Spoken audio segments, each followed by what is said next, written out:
This week's Four Questions Journalist Spotlight is brought to you by Leff's Atlanta Media, Atlanta's best journalist database. Subscribe at leffsatlantamedia.com. Welcome to our next Four Questions Journalist Spotlight. We are talking today with Abby Kousouris with Atlanta News First, WANF TV in Atlanta and many other stations around the Southeast to pick up her stories. But I get ahead of myself.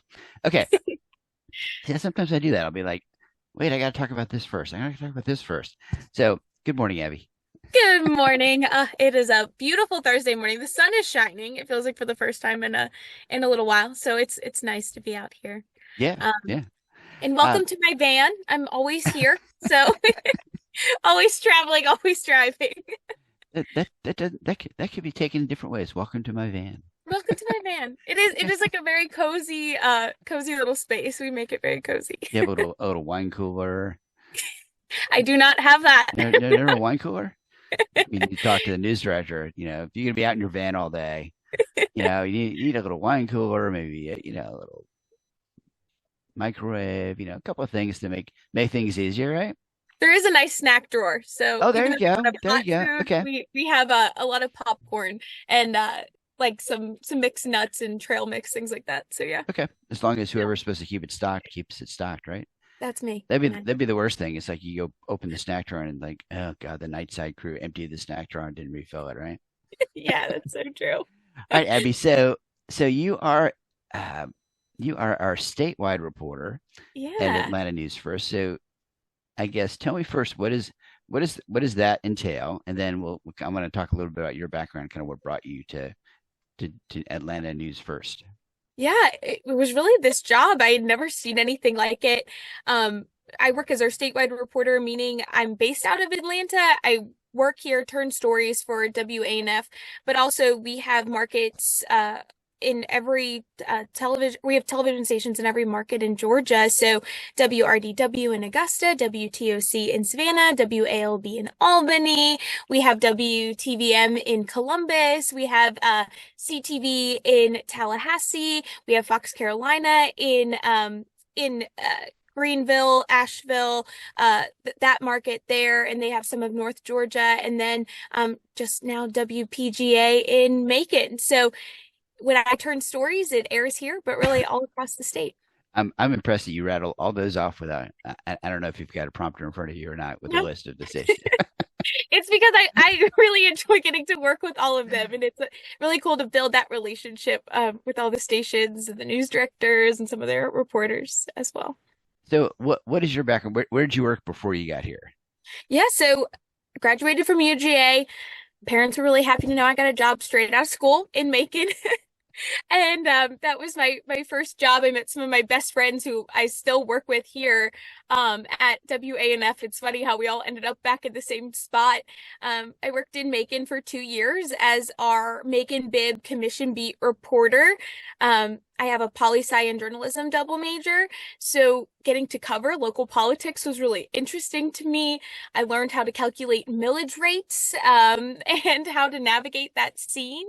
And then I moved up to Knoxville, Tennessee. My little brother goes to school there, so my parents wanted me to keep an eye on him. He's about to graduate. I was gonna say, how did that work? Yeah, how did that work out? Keeping it. I'm sure he loved that. Great. Yeah, Abby's gonna come keep an eye on me. He really liked the big sister when I could drive him to the car when his car would break down. I'd take him over to the mechanic. He really enjoyed that. Or when I would take him out to nice dinners, and he would conveniently forget his wallet. But we love him very much. So or when you could drive him to the liquor store, right? He just turned 22, but okay. I never did that. Oh, what kind of big sister are you? I know. I'm not the cool big sister. I'm the responsible one. Oh, okay. We'll take that. I loved my time up there. I worked as our weekend anchor and a reporter during the week, and I really do love Rocky Top, even though, went to school at UGA. I did wear a lot of orange. That's like my second team that I cheer for. I don't know how that works, but isn't there a song like that? What was that song that came out recently? The girl's like dating a guy from somewhere orange or something. Anyway. Yeah, wearing Tennessee orange. She actually went to school at UGA, and I remember her coming to our sorority house to play for us when she was just still like getting her start. So it's very cool. Okay, so statewide coverage. So that means if someone's pitching you a story, it usually has to be something that is of interest to your stations around the state, right? Yeah, so we do a little bit of everything. I'd say like the only type of reporting that we don't do is like typical house fires or if there's a shooting and it's not a bigger picture, let's find a solution. Let's talk about, how this is impacting the state. And so we cover a little bit of health. I cover the state capitol, a lot of bills that are getting passed that impact a lot of people, consumer reports, trends for our state. It really kind of depends day to day, and it's always fun to see what's up next. So January through March, you're camped out at the Capitol in your van, right? Yes, they do let me go inside. I have a seat and I get to watch, so that's nice. Stay in the van, Abby. Just stay in the van. So it's you and Doug Reardon probably covering the Capitol a lot, right? His political reporter. We work really well together. Doug and I will always talk and kind of play different bills off of each other. So like there's a bill today where they're talking about catalytic converter or catalytic converters being stolen. And so I said, maybe that's more of an Atlanta thing. Maybe that's more of a Doug story or, and then we kind of play off of each other when it comes to, talking about Medicare expansion or something like that would impact the state, especially some of our rural areas. That would be something we do statewide. What's the strangest bill that you've heard this session so far? There's always something like, hey, we want to make the peacock the official bird instead of the thrasher or something like that. Well, there's the cornbread and the shrimp bill, which I think are really interesting, but the most interesting one and one that just got a standing ovation is actually Al Williams' bill, and it has to do with mobile barbershops. Here in Georgia, mobile dog groomers can go out and about, but there's actually no license for mobile barbershops, and he's been fighting for this for more than a decade, and it finally, made its way through the legislative process. It still has some time, but it was really cool to see him, mention this, and people would kind of say, okay, yeah, we'll work on this, but it's a very fun place to be. Yeah, I mean, people have to remember there's certain bills that get a lot of the attention, but it's the nuts and bolts of governing that doesn't always get covered. It's the biggest thing is passing a budget every year, right? Mm-hmm. Which yep. We're still in all those talks right now, so those are a lot of numbers. Journalists most of the time they got into journalism not to do numbers, but I always enjoy it. There's a joke that I wasn't hired to do numbers. So the session usually goes through at about the end of March, right? Mm-hmm. Yeah, we have I think it's 3 more weeks left now, and then I have a vacation plan to sit on a beach after that, which I quite enjoy. You and all the other Capitol reporters, right? Yes, we all disappears for a week or so after the session ends. Yeah. Are there? Are we past crossover now? Yeah, crossover last Thursday. So it's cool to get to see everything move through the process and all of the committee conversations and then the floor conversations. And So for those who might not know, explain what crossover is. I just threw out a term that I realized people might not understand. Yeah, so when it comes to these bills, they have to pass through a committee, then go to a vote on either the Senate or the House floor before crossover ends. If there's any really hope for it to go to the other side to pass that legislative process and go on to the governor's for his signature. And it's funny how the legislative process works. You feel like you know the rules. And then last legislative session, there was kind of a sports betting bill that didn't make it through, then got added to a bill, it's called like a zombie bill. Zombie bill. Yeah. Zombie bill. Yeah. You strip it, you add the additional context. And I just remember sitting up in the up in the gallery, and I was talking to Sandra Parrish, who used to work for WSB Radio, and I was like, how does this happen? I thought this is the hard fast rule. And she's like, well, they can do this. So it's a cool process to be a part of and to get to learn. That was my first session, and now I'm like, okay, now I feel like I kind of get it. Yeah, because you'll see a bill that has a name and the name of the bill has nothing to do with what the content of the bill is. Hmm. Like, why is this bill talking about regulating bicycles in South Georgia when it's about, you know, the legality of, electric blowers or something like that? It's like, yeah, but that's the zombie thing. Yeah. Yeah, those are always fun. Yeah, so the bill's got to pass one house, got to go through the committee, pass one house, and it's got to pass both houses before it has the opportunity to be signed by the governor, and the governor has a certain amount of time to either sign. I guess he can sign it, veto it, or do nothing. Yeah. Yeah, And yeah. and if he does nothing, then it just goes nowhere, and they have to deal with it next session, right? This is the second year because we have biennial legislature. So, some of those holdover bills still from this last session could still be brought up. But after that, then the end of the 2 years, kind of, And they just have to start over, right? yeah. Yeah, Hmm. yeah.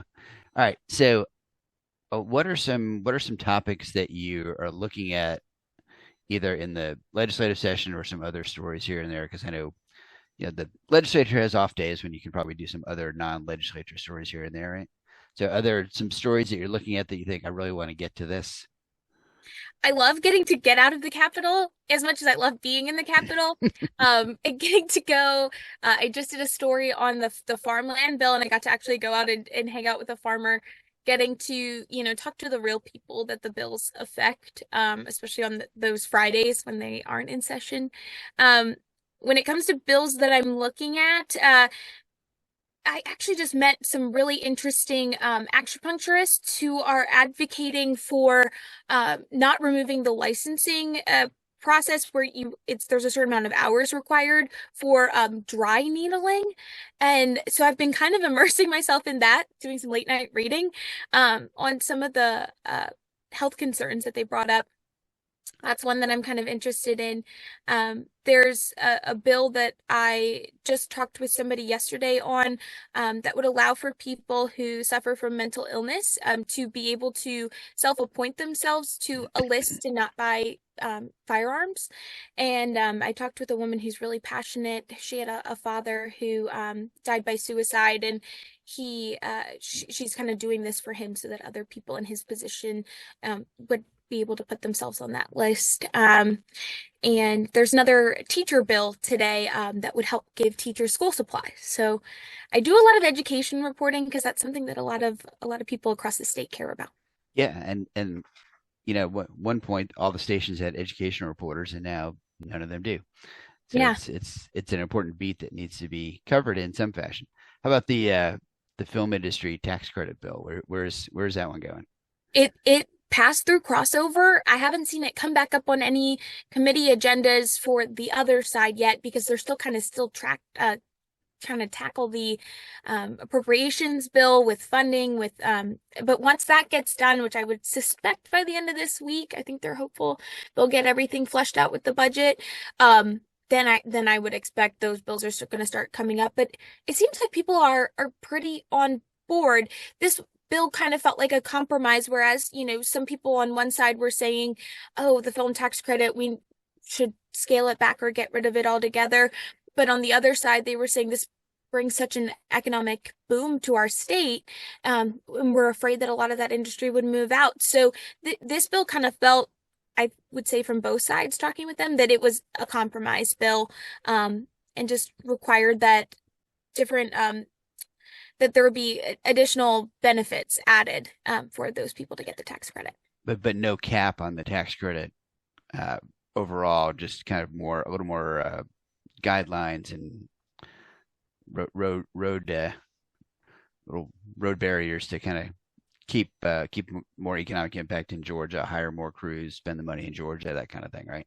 Yeah, and getting to talk with people here, a lot of it does feel like right now it is, so many people have moved here and have called Georgia home for several years now. And they've built up this industry as well. So it does seem like they're on board too. Right, right. No, that's good. All right, so now for the really hard question. What is something cool or fun about Abby that people might not know? I'm a really big hiker. I love hiking.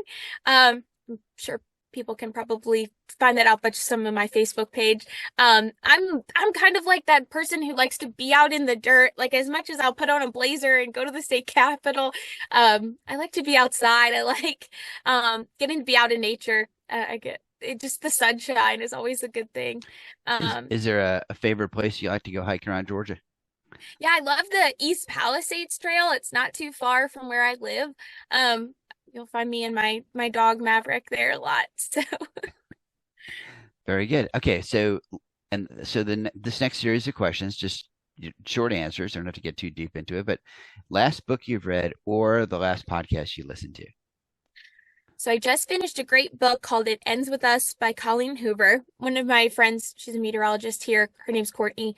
We met in our first market and we've been friends ever since. She told me I had to read it and it was so good. I ended up sitting there crying because it was one of those really good books. But driving around, especially here in the van, I always have on podcasts or audiobooks, if I'm not giving phone calls to people. All right, very good. Favorite local restaurant?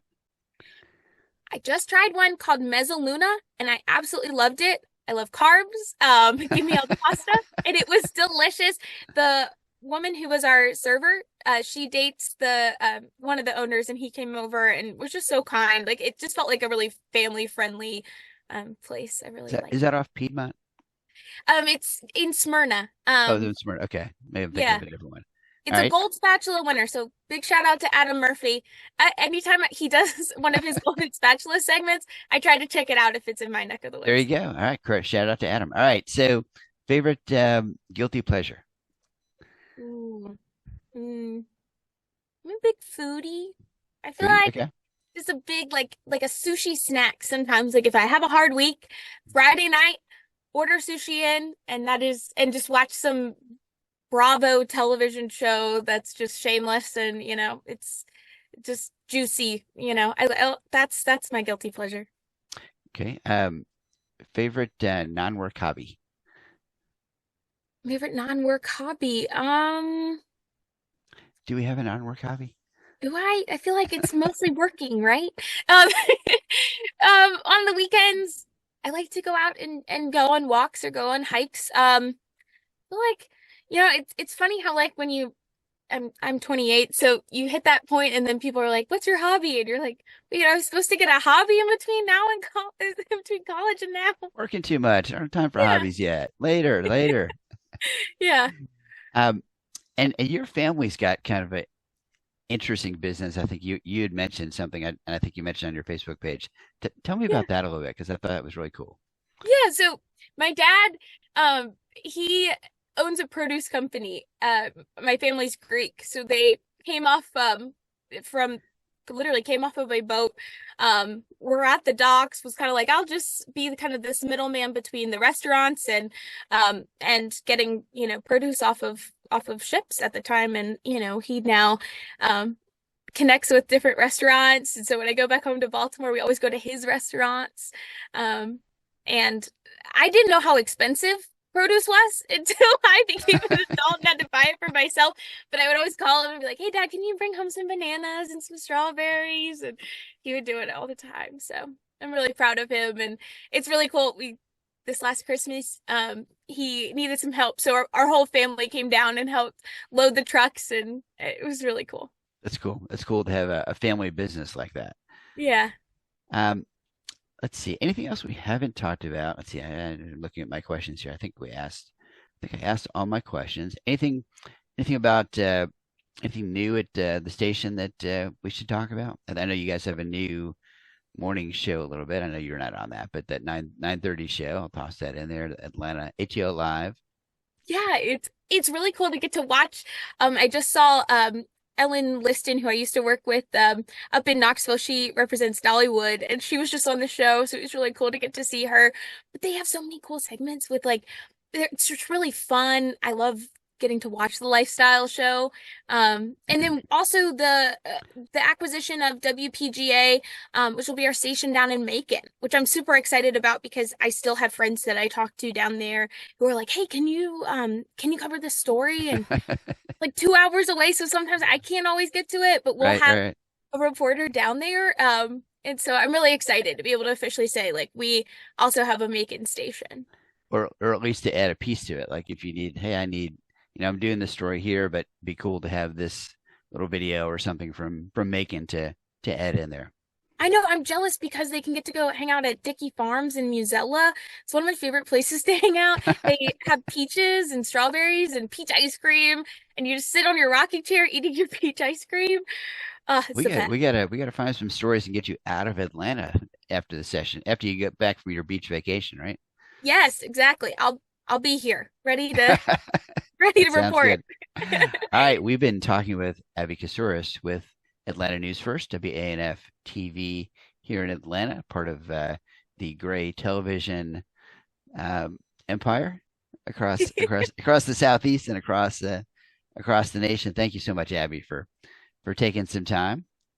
Oh my gosh, thank you so much for having me, Mitch. It's always a good time whenever I get to see you. Yeah, I know we had talked months ago, and you said I need to be here for a little longer before I do one of these. So now here we are. Yes. So folks, always hit subscribe if you're watching this on YouTube, or if you're listening on Apple Podcasts. I think there's a subscribe button there too. So click subscribe. And of course, if you're looking for our next spotlight, it's 2 weeks from now. And look for our archive. We've done hundreds of these, so you can find lots of them on YouTube or Apple or Spotify or wherever you get your podcasts. And of course, if you're looking for our Atlanta Media database, go to leffsatlanta.media.com and click the subscribe button. Thanks, Abby. Of course. I'll talk to you soon, Mitch. See ya.